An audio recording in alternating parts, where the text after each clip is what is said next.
I think the one thing that I've developed over the years is more patience. I feel like I've always had a good level of patience, but if you can use a slow motion tool on your patience level, mine is definitely in slow mo now. If you're driving in Toronto, then you know that the Gardener is a shit show.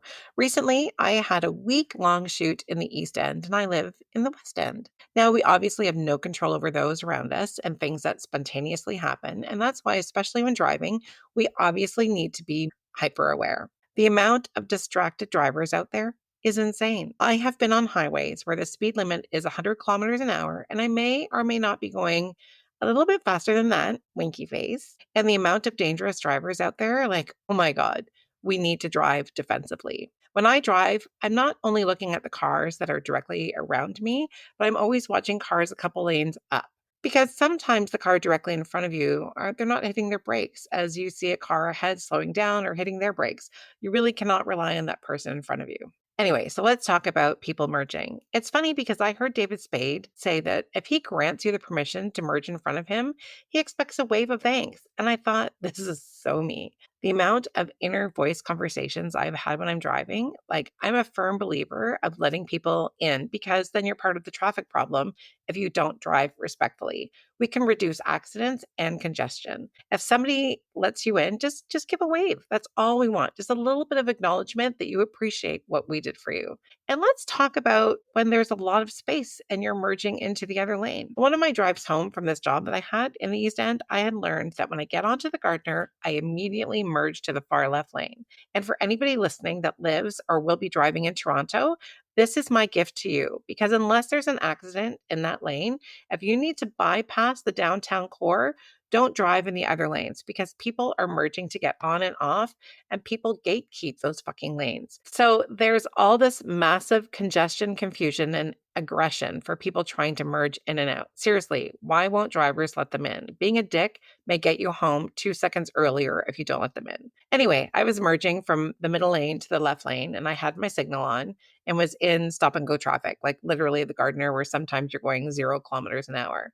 I don't know if the guy that was in the left lane was on his phone or distracted or whatever. Plus, some people just leave extra space when it's stop and go traffic. So there was probably at least 2.5 car lengths of space. As I said, I had my signal on and I started to merge into that lane and he slammed on his gas and advanced as fast as he could, cutting me off to not let me in. It was such a fucking psychopathic move and it made me so angry because why would he do that? Also, I noticed that he was shoveling Cheetos in his mouth as well and then glared at me like I was doing something wrong. It's like, dude, are you fucking kidding me right now with your junk food buffet holier than thou bullshit? I gave him a finger and mouth, you're a fucking asshole. We had traveled to Dubai and Abu Dhabi when we were living in Singapore, and there they have women only taxis and women only public transit. Well, okay, the women only public transit I was only told about. Anyway, I'm not a public transit person. Although I have taken the subway here in Toronto, and I have to say, I really wish that we had women only cars, which stems from personal experience.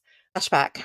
I was 19 on a streetcar holding onto a support bar for standing, and some man decided to rub his crotch against my hand. Disgusted, I moved down the bar. Then he followed me that way and did it again.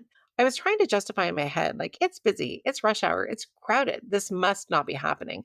I looked at him and said, sorry, like I had bumped into his personal space. Like, sorry, my hand touched your crotch. Anyway, then again, as I moved down, so did he. I immediately rang the bell and got off before he did and cried all the way to my destination. I do live back in Toronto now. As many of you know, I had lived in Singapore for 15 years. We repatriated to Canada in 2022. We would come home every summer prior to that. And so I was driving, all the time. But from 2019 to 2022, I hadn't been home because of COVID. I don't know if the drivers have gotten worse or what. I drive a lot on the highway, whether I'm going up to our cottage in Halliburton or visiting my mother in the KW area or just driving around because of working on set. And there is definitely a rise in really shitty drivers, aggressive drivers, angry drivers. Here is a mini roundup of my pet peeves with drivers right now. Okay, number one, I've already mentioned, not a polite gesture when someone allows you to merge in. Just give a wave. It's not so fucking hard to be polite. Wow, the F bombs today. I apologize. Number two, So when you're turning onto another street, you are to turn into that immediate lane. So, for example, if you're turning left and there are two lanes, you turn into the immediate left lane. Then you put on your right signal to switch to the right lane. You are not to turn left, but immediately into the right handed lane. I've had drivers behind me where they're turning left behind me and they immediately just kind of swerve over to the right lane. You're not supposed to do that. And FYI, if you get into a car accident and you have done that, then that's your fault. Anyway, number 3, people passing on the right side at F1 lightning speeds. And by people, I say men. Passing is supposed to be in the left lane. So I'm sorry that the rest of the world is not going 140 kilometers an hour. The abundant amount of aggressive male drivers that I see, I think they need to get their testosterone checked. Are these like steroid infused jackasses really in that big of a hurry with their low riding shitty cars with their AliExpress LED lights? I honestly thought, can we get some female only driving lanes? Hey, I drive fast, but I'm not a psycho. Number 4, in Ontario, we have these HOV, high occupancy vehicle lanes, where if you have 2 or more occupants in your car, you may drive in them. Now, some drivers are misguided and think it's an Autobahn lane. And I would say I typically drive 120-ish. If you're OPP, I drive 102-ish. And some drivers in the HOV lane will literally drive up your ass aggressively. And once you're in the HOV lane, you're not moving. It's supposed to help congestion and efficiency for the highways. It's kind of like if you want to drive aggressively, then stay in the fucking left lane and leave the HOV for us non-aggressive drivers. And number 5, while I say most of the time it's men and probably men of a certain age, if I had to guess, it's 18 to 30 and then 45 to 65 for those in their midlife crisis and their sports cars trying to impress the younger women who only want to know if that sports car is actually paid for or are you in debt? Oh, wait, I was making a point. Okay, so while most of the time it's men, I was driving with my youngest daughter who has her G1 and she was approaching a light that had turned yellow that was obviously about to turn red in the left turning lane with her signal on, but stops because it's about to turn red. And while there, while there might be some of us that would sneak their quick left turn, some of us would also choose to do the safe route and not turn, which is what she did. And some fucking lady in a minivan and a couple of kids started blaring her horn at her, which of course upset my daughter because she's learning how to drive and she thought she had done something wrong. And I said, no, that woman is just a bitch. And while I told her to completely ignore that lady and that light could be green and you could still choose to stop and made her a little apprehensive for driving, I said to her, I've had people honk at me and people are going to honk at you. You just have to learn to ignore them. And somebody might honk at us and they might be right to do so or they might be wrong to do so.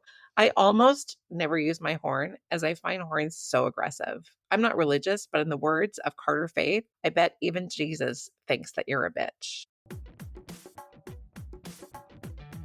Welcome to the Fuck You 50s, the podcast for women who refuse to tolerate the bullshit anymore. This is real talk, real stories, and a long overdue reality check. I'm your host, Andrea Claire, and this podcast is the filter-free voice you've been waiting for, with a dose of F-bombs. The Fuck You 50s. Unfiltered, unapologetic, and undeniably needed. My guest today is Dawn LaFontaine, who is a lifelong animal lover and who always seems to have a little pet air in her keyboard. Good thing she's not a baker. Dawn is a middle-aged, former stay-at-home mother who hadn't had a traditional job for more than 23 years. Her husband had unfortunately lost his job, or as she says, maybe fortunately. This was her catalyst, pun intended, to take control over her own working future. She started Cat in the Box, a pet products business, and has never looked back. Her products can be found in boutique pet stores and online. They have been featured in the Boston Globe, Parade Magazine, Fox News, and more. Her blog, Kitty Contemplations, helps cat guardians better understand and care for the special beings they share their lives and homes with. Cat in the Box sells beautiful, well-made, and award-winning products that she designed to meet the biological and psychological needs of cats. Or simply put, Dawn helps make cats happy. Dawn, welcome to the Fuck You 50s. It's so lovely to meet you. You know, Well, I was about to say the same to you because I feel like after perusing your Instagram and your website and listening to a few of your podcasts, I feel like I already know you, even though I don't know you at all. But and now I almost want to reverse this because I'm really curious about you. I mean, you've had an incredible career. I mean, wow is all, we'll start with wow. And then is this just a passion project, the podcast? Yes, exactly. This is 100% just a passion project. So I've been doing hair and makeup. Now it sounds like I'm being interviewed. But anyway, sorry. Yeah, so I've been doing hair and makeup for 35 years now, and I turned 54 this year, math. And it started off with my frustrations with my industry, Mhm. with all of the bullshit. I apologize because I do curse, but with all the bullshit with the, once you get to a certain age as a woman, like cut your hair or dress this way or just Right. that way, and it actually drives me crazy.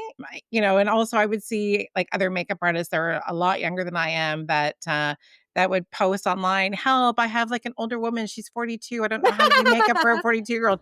Yeah, and Yeah. it's just like Older that's woman. so unnecessary. But the other funny thing too, and sorry, we'll get to you in a minute, but the other funny thing is it's like as a hair and makeup artist, you don't really know, like I always say makeup does not know how old you are, right? Right. So every skin type is different. And I've worked on models that are younger that their skin is not as lovely as mine. I mean, Mhm. that sounds really ego, but again, I preface it with I'm a makeup artist and I have all the good Tools. skincares, Yeah. yeah, tools and whatever. So, but anyway, so then that's yeah, exactly it. I met my producer. I was on a shoot where she was actually getting her branding portrait shots done. So as I'm doing her hair, and I was like, oh, so what do you do? And she's like, oh, I'm a podcast producer. And then she said, oh, you'd be a great host. I said, funny that you should say that. I have this idea. So Mhm. yeah, anyway, so the Fuck You 50s came to be, and our Yeah. first episode dropped in January of this year. Oh, you've accomplished all that since January? I was just looking at the whole thing. First of all, I just wanna say, I don't wear makeup. I got crazy hair You just look naturally, great. but your makeup, I mean, was just stunning. I mean, just absolutely stunning. But and then I went and looked at the whole, the podcast series that you've got. You've only done that that's just been since January, huh? Just since January, yeah, thank you. Yeah, so just since January, I have also been nominated for an award already, which I didn't get, and I know that I should just be honored that I was nominated, but but of course we all want to win, right? So Yes. anyway, let's talk about you. So thank you so much. Like, so I don't know, but that website that you had replied to. So I've been on that for years as Yeah, an expert. So I listed myself as a hair and makeup artist, and so right. I've met journalists there from Allure magazine and gosh, I can't even think of them all now. And the same thing where they have like the little like, I'm looking for a makeup artist or a hairstylist Mhm. with these kind of tips and blah, blah, blah. And then I saw that they were doing podcast call out. So I messaged them and I just said, hey, how do I submit to request like guests Right. for my podcast? And I don't even know who runs it, but they said, oh, what's your podcast? I sent them a link to my podcast and they said, we would love to support this. So that week, like I just kept getting like more and more people responding Right. and I had like 80. So Wow. I know, which is You really could do the podcast overwhelming. for the rest of your life now. You're I saying you never know. have I to get was like, requested "Oh my ever again. gosh." Yeah, yeah. So I had to go through and just kind of, and I thought it was pretty clear it was for women, but there was about 5 men that submitted themselves for it, which okay, like fair enough, but anyway, whatever. So yours, like honestly, Dawn, like your energy, I felt like it just kind of leapt off the Oh, screen for me. And then when that's I awfully started nice of like you to say. following your website and reading through things and like reading some of your press, and I thought that was really great. But just so the listeners know, like we don't know each other, and so why don't you tell the listeners, is it too much just to say like jump in, like tell us a little bit Sure, about no, I'm you? happy to do Yeah, that.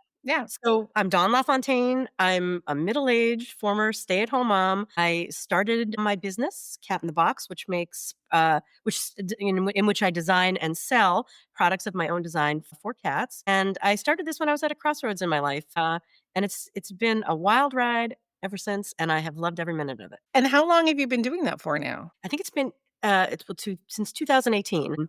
Yeah, so about 7 years. Yeah. For you. Like, does that sound patronizing? I don't like No, sincerely, no, like I think no. it's I can use I all the accolades. Clap. Go right ahead. Yeah. No, I thought it was fantastic. And then I was trying to think of like all the clever things. It's like, like the cat, like cat lady or like cat woman, like you must have had it all, right? Like a lot of the kind of like comparisons, but just like the fact that you're like, you are a cat woman, like good for you. Like I hope you've It's got a not an cat suit to insult. go with that. No, no, that's And true. yeah, and so I have had cats in the past. We have 3 dogs, so no cat would survive our household. We have 2 But dogs now, actually, right now. And oh, do you? actually, I'm momentarily a catless because I like to volunteer with my shelter. I foster orphan kittens, and it is hard when you have your own cat to bring other cats into the house that Yeah. have diseases that are contagious to cats. So right now I've got the 2 dogs, and I love to foster kittens. So that's kind of where I am. And you seem to have a very strong, like, volunteerism for animals, because I was reading too, like, don't you help is rehabilitate the right word for greyhounds? Am I That correct? yeah, we've just all through our lives, through our family's life, we have done something. I mean, that was part of, just my personal philosophy about raising kids. I felt like I don't know, how old are your kids? You have kids, right? I do. So my eldest literally today is just turned 31. Oh, goodness. You have Yes. a 31-year-old? I do have a You were 12 when 31-year-old. you had him? Is that what it was? 3 I have 3 girls, and so I have a 28-year-old, and then my youngest is, 17, and she's currently like, you're in Boston, aren't you? Are you in Boston? Yes, Did I read that yes, yes. correctly? So she's currently in Boston, and I also wore this outfit for you Oh, today. there you are. Yes, that's perfect. Yeah, she's doing the summer program at Berkeley. Oh, wow. Yeah, yeah, Congratulations to her. yeah, Um, thank you. I and I was only gonna say, I mean, when my kids were growing, I sort of felt them becoming spoiled. I don't in this world we live in, and I just felt like there was, I needed to do something where they had to care about others. And in Yeah, this case, it was, we were able to do the volunteering at Greyhound Friends, and then we fostered for another pet rescue, yeah. rats. I'm gonna say that right up front. Okay, Our kids had pet rats, and we fostered baby rats, and yeah, so, yeah, that was just part of, just sort of, my personal philosophy about raising kids and getting them involved in that's some stuff amazing. like And that. how old are your kids? 30 and 27, they're both actually Okay. getting married. One just got married 2 weeks ago, the other one's getting married at the end of the summer. Wow, Yeah. that's great. And are they like, do they live near you, or Yeah, they do they do work for actually. you? No, no. One of them says, when you're done, hand the business over. But we'll see about that. But Yeah. one of them actually lives about 20 minutes away. She drops her dog off here every morning, Yeah. and the other one lives in a section of Boston, so very Okay. close. We see them all the time, and I Yeah. mean, not so close. Like, they're not Yeah. they're not living here, but but close Yeah. enough to get together. Close enough to get together, but also far enough away where it's like, "Oh, you know what? Maybe don't come over today." Right. I Yeah. mean, we love our family, of course, but we could all use a break from them sometimes, you Yes. know? Yes. So your husband had lost his job, which is unfortunate. Right. Or fortunate, depending on, in retrospect, fortunate. That you know what? That's a really good point. Is that that's like the typical of like when life throws you lemons, right? Yes, absolutely. Add some tequila. And then so you and what before being a stay-at-home mom, because you had worked like outside the home beforehand, right? Before I stayed home with the kids, I worked in finance and management consulting, and so I'm a chartered financial analyst, and I did some writing for a management consulting company. I did writing and editing for the finance company as well, and I love to work, but I really did not like working for other people who I felt did not have my personal mores, like about work and Yeah. about what the right thing to do is, and that being said, my intention was to, one day go back to traditional employment, but it was sort of that confluence of events. My husband had been working for a company for 15 years. He had literally just gotten the CEO's award. It was a 25,000 employee company. He was the only non-scientist to get the award. And months later, just literally a couple months later, they laid him off. So I had always said if he lost his job, I'd go right back to work. And I was the kind of person who I was always either number 1 or number 2. Like, Yeah. if I was interviewing for a job, I was either gonna get the job or I was their second choice. And Right. I applied for jobs that I was vastly overqualified for. And I had not been in the working world, so I didn't expect, um, to go back get a job for a CFA right away. Yeah. But I didn't even get, like, second interviews. Do you think there was a bit of ageism with that too? Absolutely, and also just, judgments about someone who maybe, stayed at home with their kids, and why would you do that? And they were really, I mean, one was like a secretarial job or receptionist type of job. I'm working for a lawyer. Like, I certainly could absolutely have done that job, and I did not get a call back for that. So he's going through this with his work. I'm going through this looking for jobs, and also my father passed away at the same time. And I'm this sorry. just it was an unexpected death, and all these things sort of came together and said to me, number one, if I'm going to have a working future, it's going to be on me Yeah. to make it for myself. You can't rely on your employer the way, maybe in 30 years ago you could. And also with my dad passing, like, I've always had sort of this dream of starting a business. And if not now, when? Right. So great. It's so true, if not now. I feel too, it's like it's such an opportunity for us to pivot, right? And Right. it's kind of like I'm like you, I like to work, and we were living in Singapore. Mhm. So we moved to Singapore in 2007. It's so funny. I've got like a hair there, I finally found it. There was a rogue hair of mine. It could have been dog hair at any point in time, but I had seen too that like on one of your write-ups that you said something about it, like you always have like cat hair on your keyboard. It's like Yes, I that's have right. like human hair We and dog hair on my keyboard. we joke that you open a potato chip bag in our house and there's already a dog hair in it. So You're like, "No point in writing the company, that came from here." Yeah, so after living in Singapore for so long and, like I said, like I've been doing hair and makeup forever, and then just slowly the community in Singapore were kind of turning into, the jobs that should go to Singaporeans, which they kind of meant executive corporate jobs. They didn't mean the artist, hair and makeup artist. I'm a licensed hairstylist, so I could do hair at home as well, but it's also one of those, like, how do you find your place, right? Mhm. When you're not ready to, like, not work. So, how did you find your place? Like, what inspired the cat in the box? Well, I mean, truthfully, I always have ideas. Even now, I actually just keep a little file on my computer for ideas because I Yeah. have so many ideas and I just have to shut it down or Are you I'm a Pisces? Are we like the no, no, sisters? Scorpio. Actually, Oh, wow, I don't usually get okay, well, there we are. there's always one. So I always have all these ideas, and but at the moment that I was at this sort of crossroads, we were going on a cruise with my mother. We were dropping our cats off at the cat sitter, and this woman had cardboard boxes all over her living room, and I'm like, and she saw me looking around, and she said, they're for the cats, and I, already knew the cats love cardboard boxes, but it got me thinking, why do people put up with these old dirty Amazon boxes in their house? Why not something fun? Yeah. So I Yeah. designed a few. Yeah. That's great. And then so did you start with kind of like one design and build up, or how did you kind of get to I where you actually are started now? with designs, Okay. and I did it completely wrong.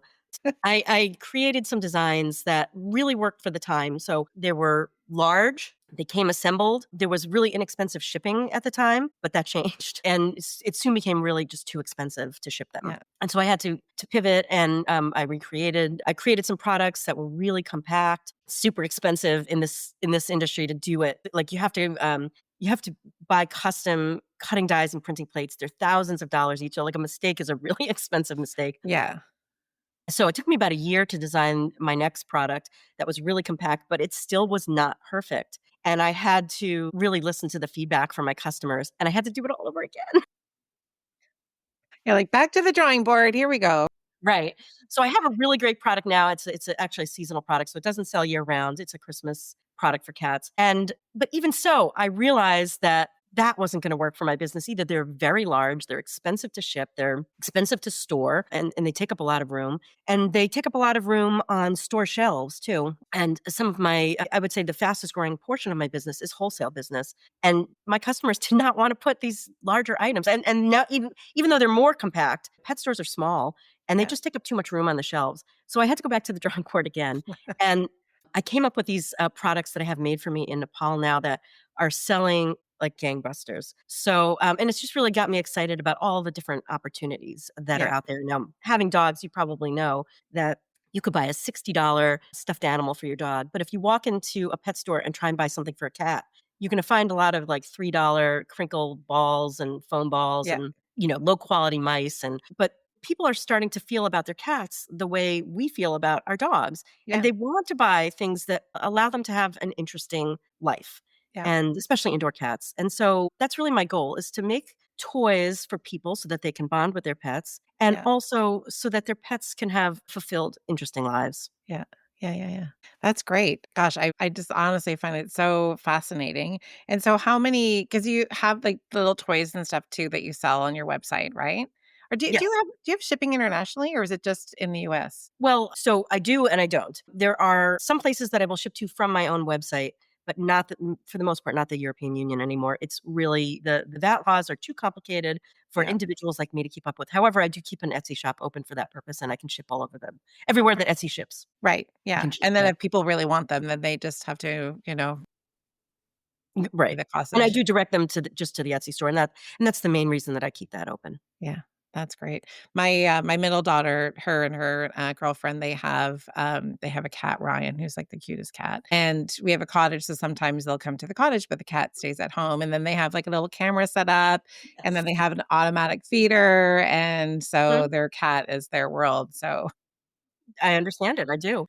I mean, honestly, I understand it too. I grew up in a home with, like, animals, and my mom rescuing animals, and I remember one time going with her to get a dog. I can't remember how young I was. I was really young, but I remember her going in and then seeing the dog there that was being abused, and then my mom saying, "So we can take this dog with us, or I can call the police. So you can pick which one that is." Mhm. I like your mother already.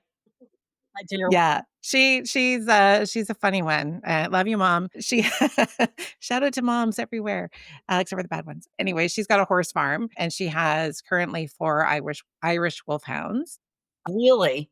And Wow. then as you know what, I don't even know the count of the horses now because she might have 5 horses. Sorry, mom, I don't know. But anyway, yeah. So I didn't grow up on a horse farm. She bought the farm when I think I was 19 or 20. Wow. So, but she when I was growing up, she was always, like, going like, she would board a horse, and she tried to get me into lessons, but I was a little sassy pants. I wouldn't listen to the rules, and I think I watched too many episodes of Bonanza, so it's Yeah. like, and trying to do the around the world on the saddle, and I'm just like, "Yeah," taking off, Mhm. and the yeah, so horseback riding was short-lived for me. You can still do Sort it now. It's true, it's true, although I've had both my hips replaced, so I don't know if that would be fun or not. Right, right. Oh, all the things, although that wasn't from age, that was from an illness, but still, like, the fun things as we get older, right, that we I had a partial knee replaced, so I understand, you know? yeah, yeah. So what do you have coming up? Do you have anything that you're working on? Always. There's always a new Always. product coming out, so I'm actually just waiting, they're being shipped right now. I've got some samples coming in of some designs that I've been working on that would just be in keeping in line with the wool toys that I have made for me in Nepal. Yeah, And, I've got some well, until the tariffs, I had something that I was working on that was gonna be manufactured in China as well, and I've just put a hold on that for now. yeah, So, yeah, I have some other thoughts too. A cat treat product that I'm really, really interested in pursuing. Cats are obligate carnivores, which means that they are obligated to eat meat. And unlike dogs, which can eat, fruits and vegetables and grains, cats need to eat meat and nothing but meat. But most treats, and actually a lot of cat food, has carbohydrates in it. So this would be a pure protein treat that also has a little twist where it's really good for the environment, the Oh, product. So I'm working on that too. These are all just swirling around while yeah, yeah. trying to pack and ship the orders that I have. Yeah, that's great. And when you were in your other job or maybe when you're at home with the kids, like, obviously you're a very creative person, right? So how like, do you do art as well? Do you like, where do you feel like your creativity comes from? Well, all those years of raising kids, you don't get to necessarily indulge yourself, so, True. um, that was hard for me, because I really felt that, by having children, I was obligated to meet their needs, and Yeah. that meant putting a lot of myself aside. Now, interestingly, my daughter who's getting married, she said recently, she's like, "If I have a kid, will you watch them a couple days a week?" And I'm gonna love my grandchildren, and I am gonna babysit my grandchildren, but I don't wanna do it again. I mean, I did it Yeah. already, and this is my time to pursue my own personal interests and as you said, to explore other sides of myself, Yeah. the creative side that has really been, kind of was put to rest for 23 years while I was Yeah. raising my kids. Exactly. Maybe you'll So, do it. I'm gonna love my grandchildren. I'm not discouraging anyone from having any Yeah. children, but I don't know that I wanna go back to being a stay-at-home mother to anybody again. Yeah. I get it. You know what? It's funny. Like, I love kids. I love babies, and I would love that too. I'm trying to remember. It was recently that somebody said to me, I guess with both my older girls being in relationships, somebody had said to me, "Oh, am I excited about being a grandmother one day?" Mhm. And I was like, "That's a weird So it's a weird question because I really feel that men don't get that. Like, are you excited about Mm. being a Right. grandfather Right. someday? And am I excited about being a grandmother one day? I mean, not really. I mean, not that I, but it's funny. Like, I don't want my kids to be listening to this and be like, Mom, but I like, again, like if my kids have kids, I would love them and play with them. And I would, and I, it's not that I would not love that, but I feel it's a weird question to ask a woman when they get to Right. be a certain age. Like, are you excited about being a Mhm. grandmother? It's like, what? Like, you know what I mean? It's Absolutely know what you like, mean. Yes. yeah, like, what about, are you excited about the possibility of doing XYZ with your life? Like, not Right. like Well, and that's sitting in a exactly rocking it's chair with your exactly how I feel. grandchildren, which again, And I would love, but and this for me is the most exciting thing I've ever done, really. I have so many, I just wanna pursue it. I wanna yeah, dive, even deeper and keep going with it. I don't want it, an interruption to take care of other people again. And I love taking care of the kids that I yeah. had, but I don't, I've done that. I wanna do this. Yeah. Yeah. So Yeah. with being in Boston, I imagine that because it's quite big. I mean, I was just there a couple of weeks ago, but Yes. I loved it. I mean, I honestly love Boston. I can't wait to go back. We'll be going back in a few weeks. But are you part of any kind of like business association, or do you like mentor the people that are starting a business? Well, I'm actually because this is, everything's online. So this Yeah. is so my community goes way beyond Boston. I actually belong to a couple of e-commerce groups, and through one of them I have a cohort of women that we meet weekly, and Yeah. they have different kinds of businesses than I have. One woman sells cosplay cloaks, another has a soap business, another has a dog treat business, and we meet every Thursday, and it's very formal, all friendly and everything, but it's very formal, how we meet and what we discuss. And we each mentor each other, frankly. If whatever question somebody has, one of us has already gone through it, in some way or knows about it. And so it's like incredible. And then with just you being part of these other larger groups, there's Discord groups and Facebook groups, and people are constantly asking questions. Have you done this? How do you do this? And so it's a mutual mentoring. Yeah. That's really great, actually. It I is feel like great. I need to find something like that. I have a group that I had started on Facebook for other hair and makeup artists like, Mhm. globally, which is great, but it's very specific to hair and makeup. And so, but people will come together, or like if they've had a bad experience on set, then they'll say, I was on set. This is what happened. Is this Yep, normal? Or, and it's just great to kind of hear like, yes, that's normal, unfortunately, or no. exactly. And this is Right. how you handle it in the future. That's great. Gosh, I have to every once in a while, I consult my I sheet of loved your paper. questions, by the way. The Oh, thank questions you you. sent me that and I've done a few podcasts already as you I know that you took a look at my website, but Yeah, your questions were very unique. thank you. I'll take that. Yeah. But yeah, like, I guess, I'm just looking through it. I feel like I'm always cheating when I'm going through my questions, but It's not cheating. That's yeah, not preparation. cheating. I guess the one benefit about having a business that's online is you're not necessarily client facing, right? So Exactly. Yes. so ageism is probably not. And when I saw your questions, I was like, yeah, that was my first thought is I'm behind a screen. Nobody even knows who I am. Right. They're buying from a voice, really, Yeah, a voice in writing. I do a blog and I have a specific voice that I use for my blog, and people feel that they know me through my blog or yeah, even through my emails, and but they don't know who I am really. yeah, yeah. So Yeah, so it's hard to be ageist with somebody right, it's can't. really an advantage. I mean, I really think this whole thing is an advantage. This ability to conduct business from anywhere. You can be anyone, and you can sell things from the privacy of your Yeah. computer. I think it's fantastic. When you were saying that you always have ideas and you have like a little book that you write things down, Hmm. I do that with my iPhone. So because Yeah. I also always have ideas, and like sometimes I'll wake up in the morning. My husband's a lawyer, so sometimes Mm. I'll wake up in the morning and I'll be like, okay, so I have this idea in the middle of the night. And I think this would be great. This would be a great product Yep. or whatever. But he's always like, okay, like put me a pitch together and I'm like, oh, screw you. Never mind. You just took all the Forget wind it. out of the sails. But I do write down a bunch of ideas, and I remember one time we were in Singapore, and I feel like you'd probably be in the same, like, platform as this, like, so I had helped do, hair and makeup for it was like the expat American Women's Association. They did, like, some oil fashion show, the Oil Women's Association. It was just like they always had all these weird associate not weird, but all these different associations in Singapore, right? So, yeah, it was the American Women's Oil Association? Something like that. Anyway, so then afterwards, there was a bunch of us sitting around, like, having a chat, and And then it was funny because I just like clearly talk a lot, right? And I was just like talking about whatever. And there's this man that was sitting there and he's just kind of intently listening to me. I don't even know where he worked, but he says, "Your mind is very fascinating." I've never Really? heard that before. I'm like, thanks. I wish I could remember what I was saying, but I think I was just having all these ideas that I kept bouncing out, right? And he was like, you're the kind of person that corporations want to hire and just have you sitting in a room just coming up Mm, with ideas. I feel like you'd be like, "Maybe we should have a window office there we together, are. bouncing our ideas around and selling them to people." Your products, let's talk about that because I did notice online too that it talks about because I love the designs, they're, like, super cute, right? Thank you. And so obviously there's, like, printing on them, so but I noticed you use it was soy ink, is that correct? Soy and water-based inks. When I first started this, there were no products like this on the market at all. Now, if you go on Amazon, there's 40 trillion products just like this. Most of them are made abroad and they're printed using digital inks.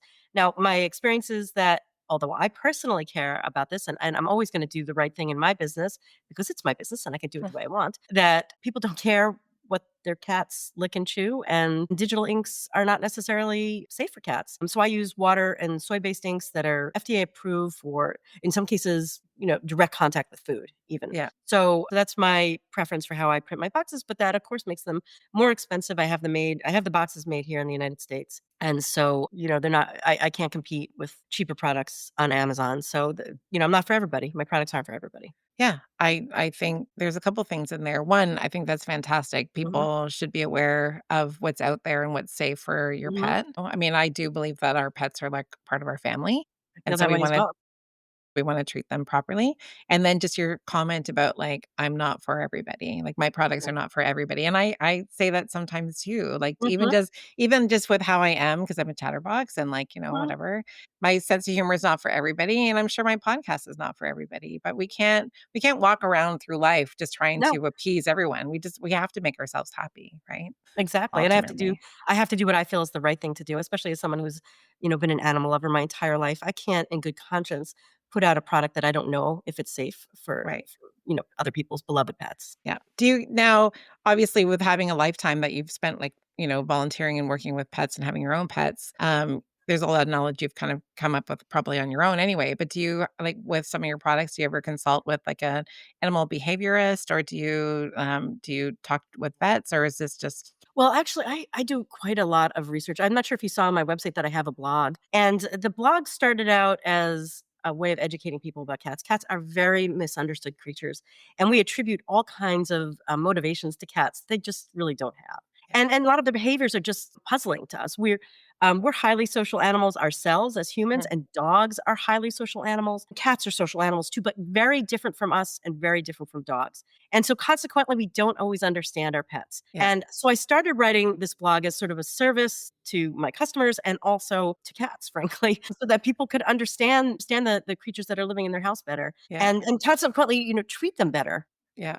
If you think your cat's peeing on your pillow when you go away on vacation, out of spite, then you're gonna feel very differently than if you knew that your cat was extremely anxious that you were gone, and Yeah. that peeing on your pillow was just a way of making the cat feel safer, less anxious. Yeah. So you feel more compassionate towards an animal when you really understand what's behind their behaviors. So anyway, in terms of, understanding cat biology and psychology, I mean, that's I view that as part of my personal job and really, really understanding, the research behind Mhm. why cats do what they do. And so, I encourage people, you don't have to buy from me, but if you want to just sign up and get my email newsletter where I talk about cats, it's, that's if you just want to educate yourself. Yeah. Informative. Yeah. Because I saw something too. Was it in an interview you did, or maybe it was on one of your blogs where you talked about the size of the box and how they like to kind of feel they Right. like the smaller spaces, right? Right. Some people are like, your box isn't big enough for my cat. No, your cat wants a box that size. They want to feel the edges of the box. They want to feel that it's a snug, warm, tight space. Yeah. Yeah. Oh, cats are amazing creatures. I love them. I remember like years ago having one and then having like a laser pen, for hours. They just chase that laser on the Right, well, they don't get to act out a lot of their natural behaviors in a Yeah. house, and I'm a strong proponent of keeping cats indoors, but there, are negatives to keeping your cats indoors, and one is they don't get to be their cat selves, so you Yeah. have to try and find a way for them to be their cat selves. Yeah. Tunnels. Do you have those, like I've seen people where Yep. they have like Yep. tunnels kind of going up the side Yep. and Absolutely. yeah, That's wonderful. No, and cats need to get up and away from it all. They need to be able to look down from on high. That's how they feel safe. That's how they feel they secure, like to look down upon their humans. so to speak. Yeah, literally and figuratively. Amazing. I'll be in Boston again in a couple of weeks. If you have any recommendations for restaurants, we went to Yvonne's. Have you been to Oh, wow. Yvonne's? No, I have not, but it was good? Oh, it was so good. Actually, you know, it was so funny. You're gonna laugh at this, and anyone that's in Boston will probably laugh at this as well. But where we were staying on the edge of Chinatown, Yep. and so we were kind of, going to Newbury Street, going to Target because we don't have Target in Canada. So of course we have to go to Target. Really? And then let's see, we went up to now I can't remember what that area is called, but where there's I think there's a bunch of like outlet stores and there's a Converse there, so we had to go to Converse. Mhm. And anyway, so I remember at one point driving by I guess Boston Common, and there's El Jefe's Taqueria. Mhm. Yeah. Apologies if I pronounce it incorrectly. But driving by there, and then we're at the Converse store or whatever. We're trying to figure out where we're going to go for dinner. And then I said, because my family, we lived in Austin, Texas for a year. Mm. And so I was like, oh, well, I saw that El Jefe, like maybe we can go there. So I call and guy answers the phone and I was like, hi, I'm just wondering, because was it a weekend night too? Like a Friday night or something. Mhm. So I was like, hey, I said, I just wanted to ask you, do I need to make a reservation or can we just walk in? And the guy started laughing and he was like, you can just walk in. And I was like, okay, great. Thanks so much. And then we get there and it's like a huge lineup and there was like really no seating anywhere. Hey, I'd happily do grab and go for Yep. food, but that was not the mindset of what we wanted at that time. So then it's like the three of us are on the street with her phone, like trying to find a restaurant. And then I think it was my daughter. And so she was like, this place looks like interesting, just like the pictures on Google Maps, right? And I was like, sure, let's go there. And then it's such it was like a nice, happy surprise to find That's that right. place. That's how the best things in life happen. Yeah. Yeah. Anyway, I'll stop talking. No, no, no, that's I've enjoyed talking to you today. Well, Dawn, thank you so much for your time. Love everything you've covered. I think Thank you've you done so a great much. job. Thanks for tuning in to the Fuck You 50s. If you enjoyed this episode, please take a moment to follow and rate the podcast.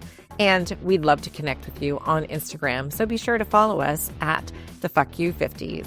The Fuck You 50s is hosted by Andrea Clare and edited and produced by Bespoke Productions Hub. See you next time.